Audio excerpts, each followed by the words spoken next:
Hey Dustin, so here's your stuff all spread out. Just going to give you a quick walkthrough, explain a few things. Hopefully avoid any major confusion or anything. You got your maxx ECU Sport, obviously, a Bluetooth antenna that goes with it. Some of the other ECU accessories is you've got the poly line. This goes right to the stock map sensor plumbing. The electrical connection on the stock map sensor is not needed.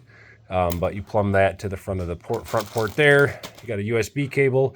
Don't ever have the USB cable plugged in here and then let the other end touch the battery positive. It will fry the ECU, and people have done it, so please don't do that. You get these little adapter fittings that you can use for the line as well. I normally just shove the line in the rubber hose and then zip tie it. Other hardware stuff. There's a bracket for fork mount bracket for the laser. Remote oil pressure mounting kit, ECU adapter box, the third connector here, normally it would be right here on your stock ECU, it gets rotated upside down, plugs into the side. This is your ignition igniter. You can pretty much mount this anywhere. It's already got a heat sink built into it. Positive and negative leads to your battery. Make sure that your normal positive and negative leads are already there and stay there. Don't mix these up and put them on backwards or bad things can happen. Wideband O2 sensor, there's that guy. So then this connector is the auxiliary harness. I've given you spare pins for all the extra 5 volt, 12 volt chassis ground, sensor ground, analog inputs and outputs that are available there. But all the extra wiring comes in through there with the exception of one of your 2 intake air temps. This will plug into the stock connector for IAT, and it's labeled which one it is. Pre-intercooler, the post-intercooler is part of the maxx, the main harness here. Up close, you got your shock travel.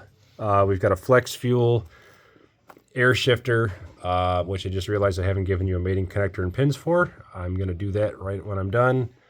You get the post-cooler IAT. Then you've got fuel pressure, oil pressure. Got the badass loop laser. Toggle switch to go back and forth between horn and your air shift.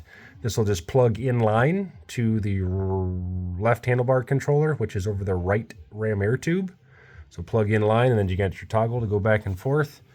Worth mentioning, this guy, for whatever reason, they do a ground on this as well. So just hook this up to a chassis or battery ground. Yeah, so that's basically a rundown on the hardware stuff. These are the extra pins for the 34 pin connector. And then there's the 2-pin connection, mating connector for your air shifter. Polarity is not polarity sensitive. Feels like it's missing something, I guess, because of boost control being a supercharged bike. Always used to add boost control on boosted bikes. Anyway, any questions, let me know, but that's sort of what your setup looks like. Thanks, bud.